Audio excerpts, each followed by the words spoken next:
Hello, Audioholics, this is Logan, and welcome to the second and possibly final update for VNYL. Well, at least final for a little while.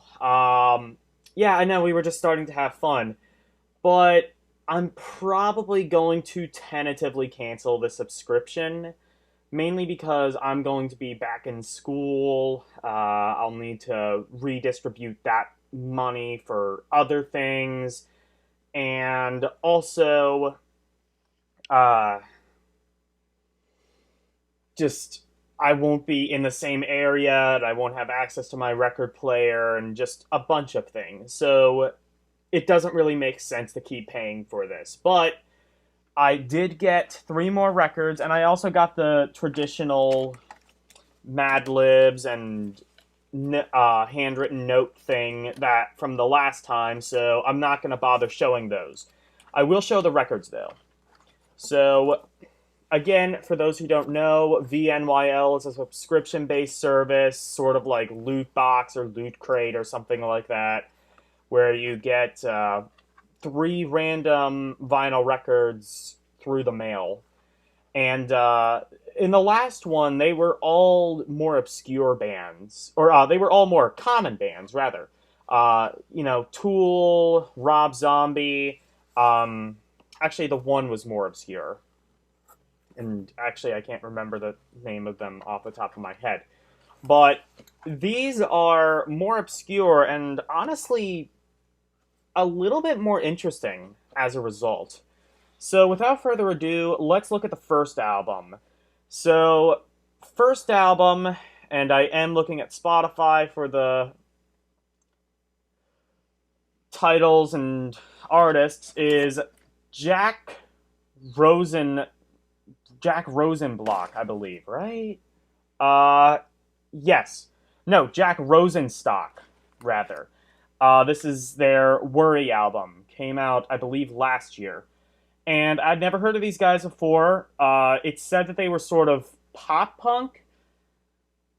Pop punk, in a general sense, yes, but I wouldn't think, I wouldn't think in the sense of like Blink 182, Sum 41,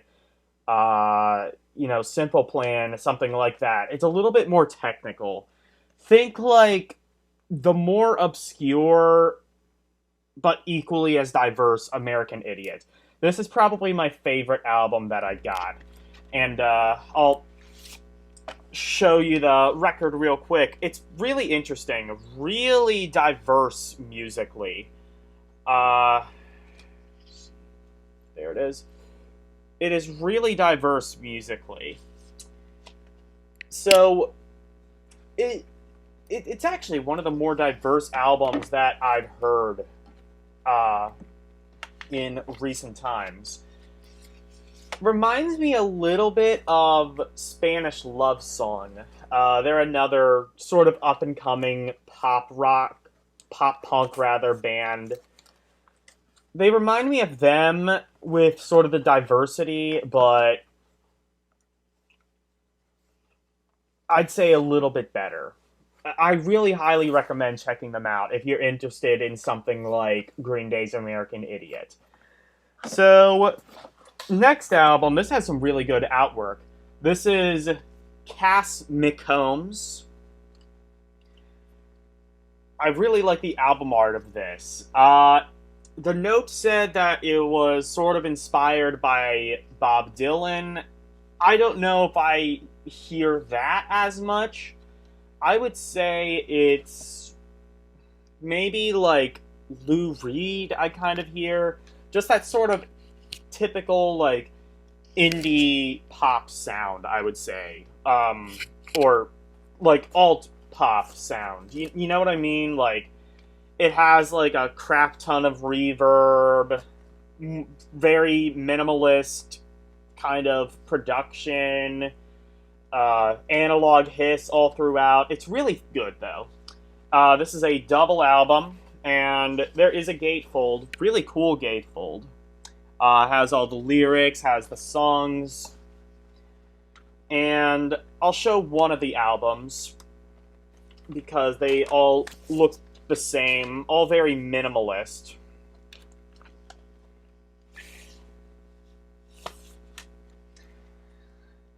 So, very good. Let me see. What are some standout tracks on here? I believe, oh, Sidewalk Bop After Suicide is a good song. Sleeping Volcanoes is another good song. Real Life is pretty good. There's a lot of nice songs on this album. So I highly recommend you check it out. All three of these bands are on Spotify, which is good because the one band that I featured last time was not on Spotify. So the only way you could listen to it was on vinyl, which does give it some exclusivity, but also means that it's a little bit more difficult to get into them. So here's the last album that I have today. It is, actually says right here on the back, Spirit Award. This is a cool band. They were inspired by Gang of Four, according to the note. I haven't actually listened to a whole lot of them, which is actually a little bit surprising why I got this album. Because I've never really... I have listened to Gang of Four, and I have listened to them on Spotify, which is how they get a lot of their recommendations, but not really a lot. I might have listened to like a song or two within the past year or so, but I haven't really gotten into them. But I do like this band. They are also kind of indie. How do I really describe it? It's kind of hard to describe, but there are some good songs on here. Microsleep might actually be my favorite song on here. Also, Seven Sisters is a really good song. So, this one is kind of interesting because not a lot of the record is used.